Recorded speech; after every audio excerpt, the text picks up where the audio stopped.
শোনো দিদির, আমি একটা সত্যের জন্য লড়াই করছি। হ্যাঁ, তোমার বোন মোহর, সেও তোমাকে অন্ধকূপ থেকে বার করার জন্য লড়াইটা করছে। You understand? প্লিজ তুমি দিদি, তুমি আমাদের এই লড়াইটাকে মিথ্যে করে দিও না। Please try to understand.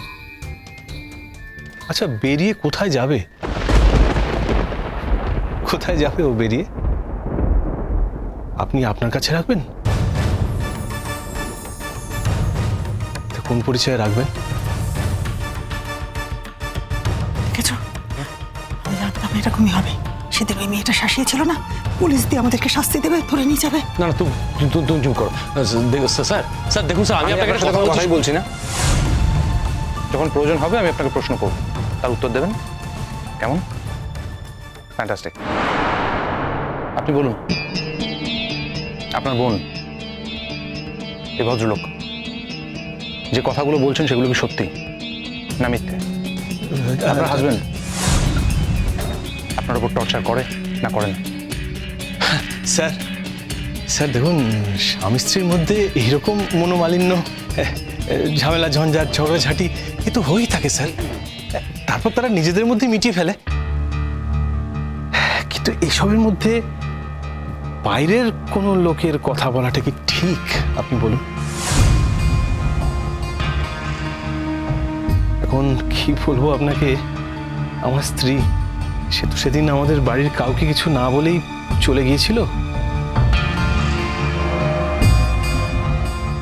ওনার কাছে দেখা করতে। ওনার সঙ্গে ফিরতে অনেক দেরি করছিল, তাই আমার ভীষণ চিন্তা হচ্ছিল। বিশ্বাস করুন, ও তো জলপাইগুড়ির মেয়ে, কলকাতার কিচ্ছু চেনে না। আমার তো চিন্তা হবেই না। আমার মনে হচ্ছিল বারবার মনে হচ্ছিল যদি যদি ওর কোনো অ্যাক্সিডেন্ট হয়ে থাকে।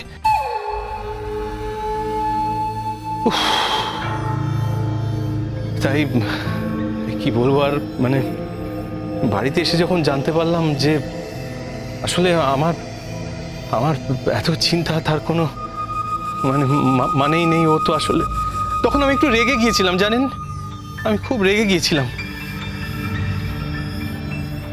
তাই একটু শাসন করে ফেলেছি। যা যা বলেছি আমি মুখেই বলেছি। বিশ্বাস করুন,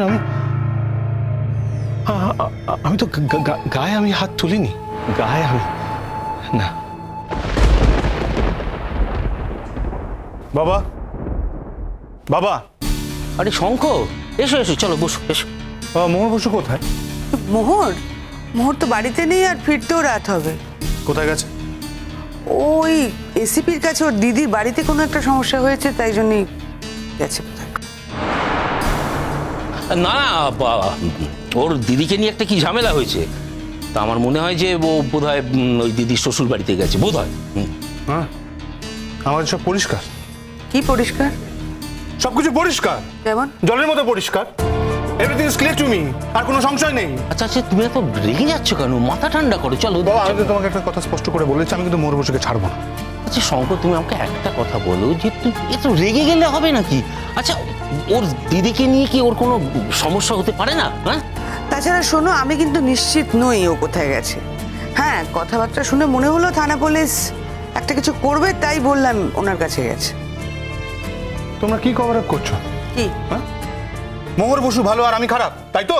আরে না রে বাবা, আরে মোহর যে ভালো সে নিয়ে কি তোমার কোনো সংশয় আছে? হ্যাঁ, সংশয় আছে। ও একটা মুখোশ পরে আছে, সবসময় মুখোশ পরে থাকে। দিস ইজ হাই টাইম ওর মুখোশটা টেনে খুলে দেওয়ার। কোন অধিকারে? মানে না, মানে হচ্ছে যে কোন অধিকারে তুমি ওর মুখোশ খুলে দেবে বলছো?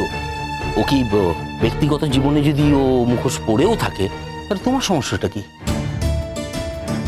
কি বলছো বাবা? একটা মেয়ে কলেজ বাঙ্ক করে চলে যাবে, কাউকে কিছু বলবে না? আচ্ছা, আমাদের কলেজে কি এরকম কোনো রুল আছে যে কেউ কলেজ বাঙ্ক করতে পারবে না? মানে আমাদের যারা ছাত্রছাত্রী তারা কি কলেজে ঢুকে সব ক্লাস করে তারপর বেরোয়? তাহলে ওর ক্ষেত্রে তুমি কেন এরকম নিয়ম আরোপ করছো? না না, নিয়ম আরোপ করে ওর ক্ষেত্রে ঠিকই আছে, সেটা ও মোহরের ভালোর জন্যই তো করে। বাবা, তুমি তো কি বলতে চাইছো আমাকে একটু স্পষ্ট করে বলবে প্লিজ? আমি কিচ্ছু বলতে চাইছি না, আমি শুধু তোমার দিকে কতগুলো প্রশ্ন তুলে দিলাম। অ্যান্ড বাই দ্য ওয়ে, তোমার জেঠুমণি আমাকে ফোন করেছিল। বাবা, আমার এই কথাগুলো শুনতে ভালো লাগছে না, সিরিয়াসলি বলছি। আমাকে একটা ব্যাপার ক্লিয়ার করে দাও যে যে ওর যদি কোনো সমস্যা থাকতো ও তো আমাদেরকে শেয়ার করতে পারতো, ও তো আমাদেরই বাড়িতে থাকে, আমাদেরকে বলতে পারতো। প্রথমত কথা, ও তোমাদের বাড়িতে থাকে না, ও আমার কাছে থাকে। আর দ্বিতীয়ত কথা, জেঠুমণি কেন ফোন করেছিল সেটা তোমার জানার দরকার। সব দায়িত্ব তুমি এড়িয়ে যেতে পারো না শঙ্খ। কি এড়িয়ে গেছি বাবা আমি? কি এড়িয়ে গেছি তুমি বলো? তোমার জেঠুমণি ফোন করেছিলেন তোমার বাবাকে এটা বলতে তোমার বিয়ে, সুসংবাদ। আচ্ছা, আমার কথা বাদ দাও, আমি কেউ নই। ও বাড়িতে যাওয়ার আমার কোনো যেমন অধিকার নেই, আমার জানারও কোনো অধিকার নেই। কিন্তু তুমি তো এখানে আসা যাওয়া করো। তুমি তো আমাদের বলতে পারতে যে তোমার পূর্ণ ইচ্ছে তোমার বিয়েটা হচ্ছে। বলনি তো? কি মানে? তুমি জানো না? তোমার জেঠুমণি তো আমাকে বলল যে তোমার সাথে কথাবার্তা ফাইনাল করে তারপর নাকি সবকিছু ঠিকঠাক করা হয়েছে। মেয়েটাকে এ মাসে নাকি আশীর্বাদ করতে যাবে ওরা। হ্যাঁ, আমার ছেলের বিয়ে, অথচ আমি জানি না। আমার তাতে মত আছে কি না আছে সেটা আমাকে কেউ জিজ্ঞেস করেনি। আমাকে একথাও বলা হয়েছে যে আমার যদি ইচ্ছে আমি যেতে পারি, না ইচ্ছে যেতে পারি না। হোয়াট ইজ দিস শঙ্খ? তোমার জীবনে আমার কোনো কন্ট্রিবিউশন নেই?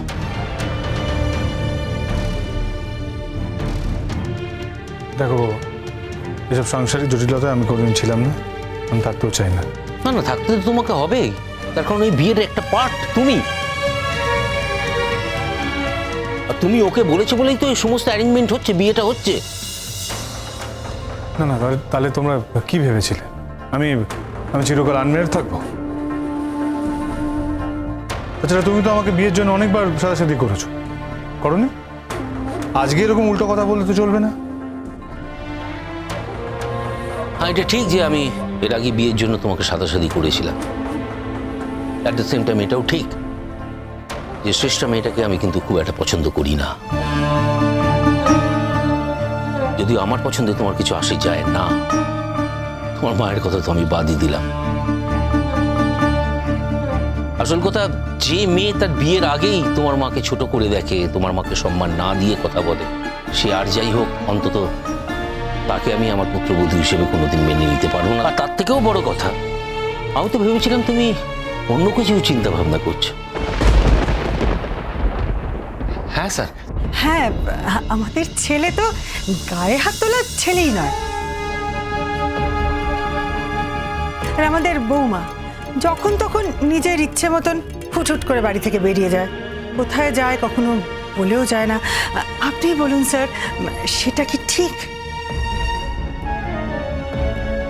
স্যার স্যার স্যার আমি একটা কথা বলবো, একটু প্লিজ শুনবেন স্যার। স্যার আমি আপনাকে বলছি যে আজকে যদি এই আমার বৌমার কোনো অ্যাক্সিডেন্ট হয়, মানে তার দায়টা কার কার কার ঘাড়ে পড়তে হবে বলুন তো? আমাদেরই তো। আজকে যদি কোনো কারণে ওর ওর কোনো ক্ষতি হয় তাহলে খারাপটা কার লাগবে? আমাদের লাগবে তো স্যার। স্যার উনি কি বলবেন? উনি কতদিন চিনবেন? আমি তো সেটাই বুঝতে পারছি না। আর আমার বৌমা একটা বাইরের লোককে কেনই বা এত কথা বলবে? কোনোদিন কি বলেছে আদৌ? যদি বলারই হতো তাহলে তো নিজের বোনকে বলতো, তাই না? তাই না স্যার, আপনি বলুন না। নিজের বোনকে তো কোনোদিন কিচ্ছু বলেনি, তাহলে হঠাৎ করে এখন কেন বললো বলুন? স্যার স্যার স্যার আমি আপনাকে একটা কথা বলি স্যার। স্যার আমার বৌমা তো ধরুন বাড়ির বাইরে যায়, এদিক ওদিক যায়। যদি সেরকম মনে হতো তাহলে তো ও গিয়ে আপনাদের থানায় কমপ্লেন করতে পারতো। ওই করেনি তো। নেই স্যার, নেই, ওর বলার মতন কিচ্ছু নেই স্যার। স্যার আমি আপনাকে একটা অনুরোধ করবো স্যার। স্যার আমি বলছিলাম বাইরের লোকের কথা কান দেবেন না, এরা সংসার ভাঙতে আসে স্যার।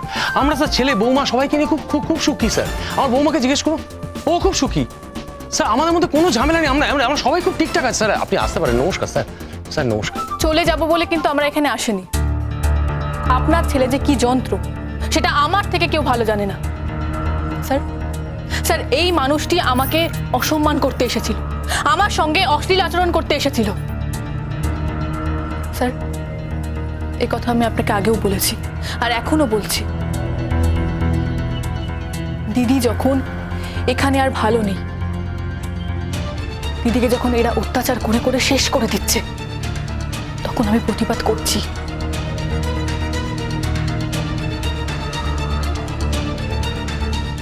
কিন্তু তোমার দিদি একটাও কথা বলছেন না মোহর।